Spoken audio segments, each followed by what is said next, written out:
this is Choppy Todga and welcome to my Choppy Todga Vlogs. So for today's vlog guys, mag-unbox tayo ngayon ng Lazada.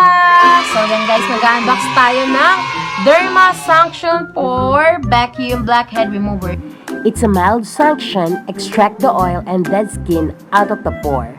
Blackheads are pores that have been clogged with oil and dead skin cells. So nabili ko to sa Lazada for only 211. So kasama na dun yung shipping. So maybe less than 200 siya guys. Mga 150 plus, mga ganon-ganon. And bumili ako nito kasi napapansin ko na medyo madami akong blackheads dito. What happened when you pick blackheads? Well, they aren't prone to infection. Blackheads can become infected if you pick at them.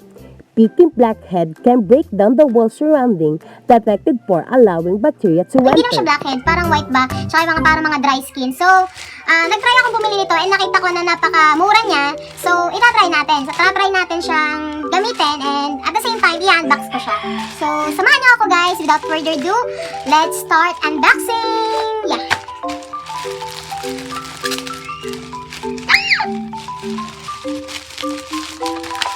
So yun guys, bale nandito siya sa box niya. Ito yung ililib ko mamaya sa description yung pinaka niya. Yung pinaka description ng pinaka natin.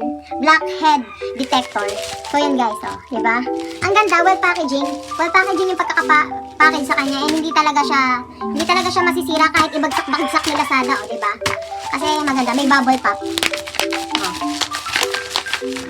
So, yes.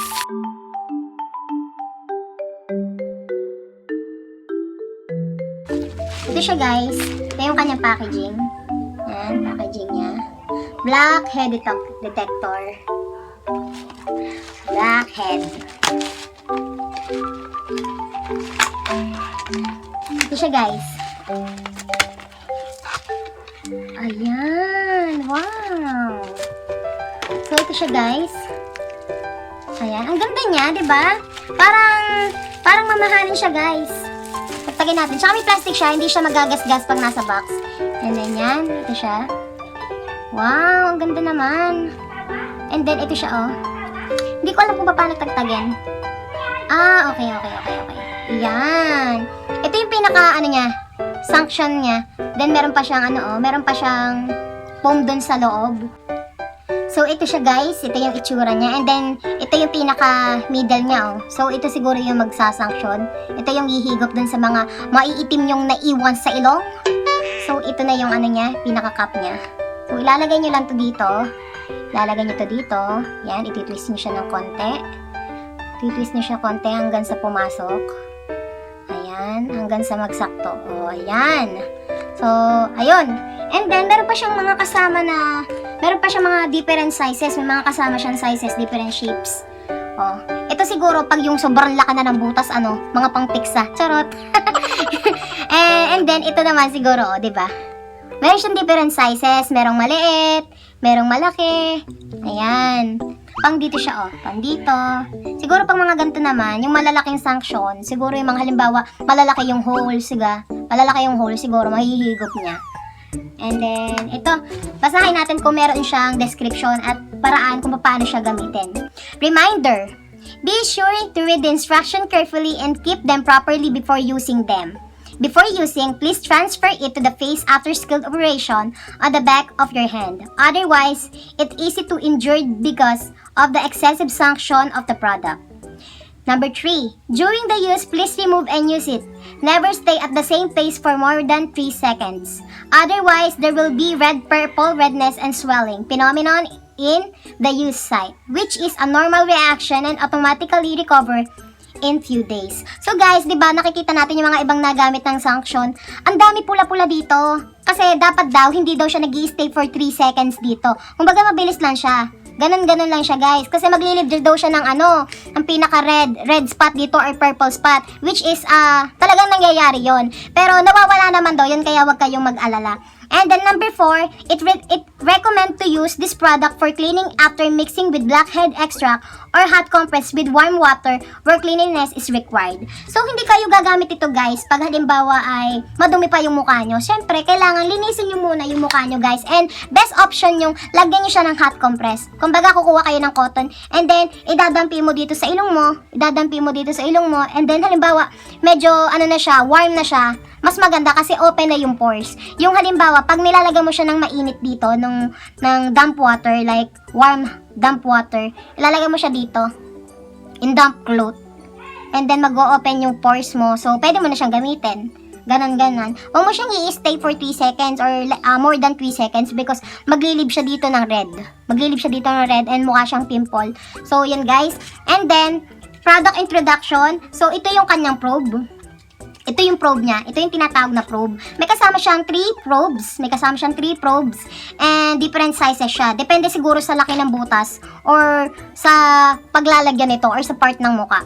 And then, meron din tayong switch button. So, dito siya ino-on and dito din siya ino-off. On and off. And then, meron dito tayong air outlet. Akala ko kasi kanina to may tunog. So, this is the air outlet, guys. Dito, hihigop ng hangin para para ma-sanction yung pinaka-ano natin dito sa mukha. And then, dito nilalagyan yung battery. So, yan. Dito yung battery niya. Kailangan niya, guys, ng 2 battery. So, hindi ko alam kung anong size ng battery. It's, nakalimutan ko eh. Wait lang, guys. Kuha ko ng battery. So, guys, nagbalik ako. Meron tayo ditong battery. AA battery yung ating gagamitin dito sa ating SUNCTION. So, ayan, guys. Kailangan mo siya ng AA battery, 2. And then, try nating ilagay. Sana nagana to. Sana nagana. Wait, ayan. Make sure natin guys na tama yung paglalagay natin ng battery ah. So, ayan. So, try natin. Uy! Hindi siya nagana guys. Oh my God! Wait lang. Hindi nagana. Uy! Ayun. So, yun guys. Siguro mali lang yung pagkakalagay ko. So, nailagay na natin yung ating battery. So, ang kailangan lang natin, guys, is basain yung mukha natin. So, nakapaghilamos na ako, guys. Kailangan natin basain yung mukha natin, linisin natin. And then, ayun, mag-i-start tayo. Kailangan natin lagyan to ng medyo warm water para mag-open yung pores. And then, mag-i-start na tayo by putting this. Turn on. And then, start the SUNCTION. Ouch!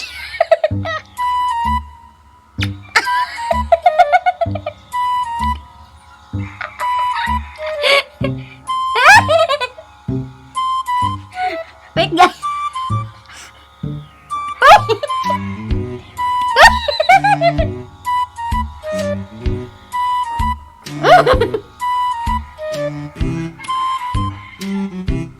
Oh, diba guys? Ganun yan. So, guys, tingin ko, paltan ko siya ng probe kasi medyo malaki. Ayan, kita nyo ba guys? Yan, kita nyo. Oh. Diba may red? Medyo ma-red. Paltan natin siya ng probe. Anuhin natin siya ng mas maliit na probe.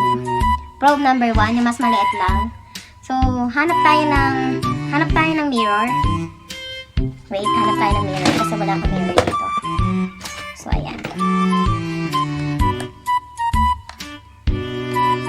So, meron tayo ditong mirror, guys. And then, let's try to, SUNCTION.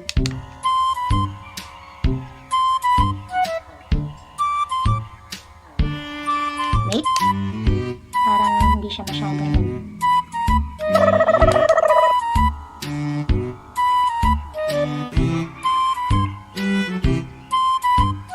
ito siya guys.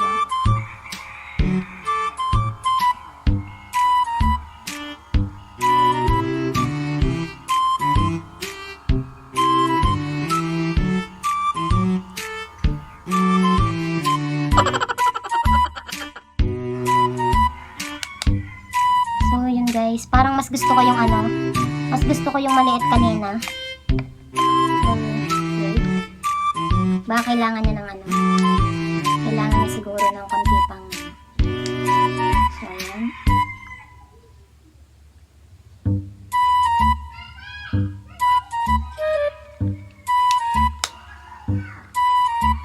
Ayun. Dapat pala guys, tamang-tama yung rubber niya dun sa loob. Kasi hindi gumana yung kanina eh. So, kailangan pala tamang-tama yung rubber dun sa loob. So, yun guys. And, ayan guys, try natin dito sa maliliit natin. Tatry natin.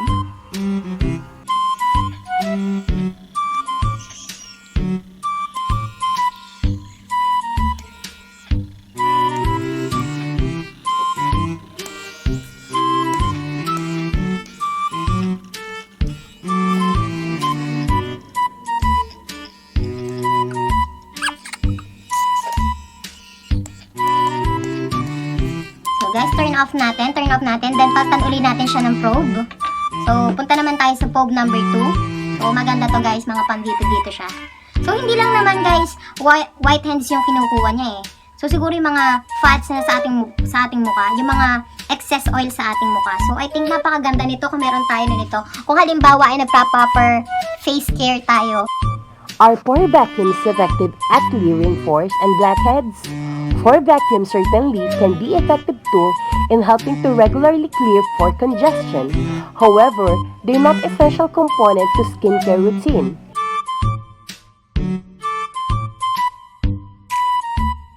And then, yun guys, try natin gamitin. And yun. Oo, ang ganda niya.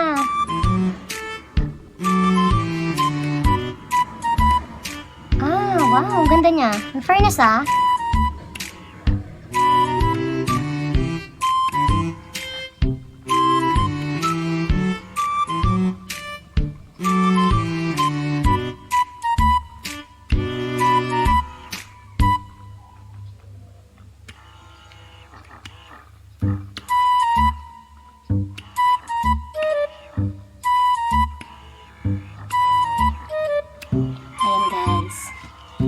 So, ayan guys, turn off na natin. After natin gamitin to guys, itong ating face SUNCTION, itong ating blackhead detector. So, maganda guys kung i-close natin yung pores natin sa paggamit ng ice cube. Your face has pores that release natural oils and perspiration, thus aiding it keeping it clean. However, if dirts get accumulated in the pores, it causes pimples and acne.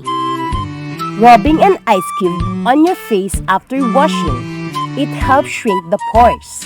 This keeps out the dirt from the pores and your face clean. Kasi open yung pores natin guys, natagtag yung laman ng ating skin, natagtag yung pinaka blackheads or whiteheads. So yung ilalim ng skin, may iwan siyang bukas. So kailangan natin siyang gamitan ng ice cube para mag-close siya ulit.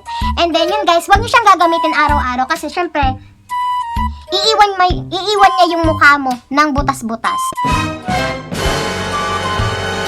So, kailangan guys, siguro mga once a week or twice a week, okay na yon. And then, payo ko lamang, para hindi kayo magka-whiteheads or blackheads, pag meron, halimbawa, maghihilamos kayo, kailangan nyo talaga siyang kuskusin guys. Kuskusin niyo siya ng gentle. So, yun lang guys. And, yun yung aking unboxing para dito sa ating blackhead detector SUNCTION. So, napakaganda nga niya guys. Sa Lazada ko lang yan binili. O, diba? Parang si Vicky Bello na. Char! Parang si Vicky Bello na. So, yun guys. Maraming salamat sa panonood ng aking vlog for this day. Ang aking pag-review sa ating blackhead detector SUNCTION. So, maraming salamat guys. Please spread the good vibes. I love you all and God bless. This is Choppy Todga. See you in my next vlog. Bye! Girl, she call me Mr. Bombastic, friendly fantastic. She touch me on my back, she says I'm Mr. Boom Boom Boom Boom Bombastic, friendly fantastic.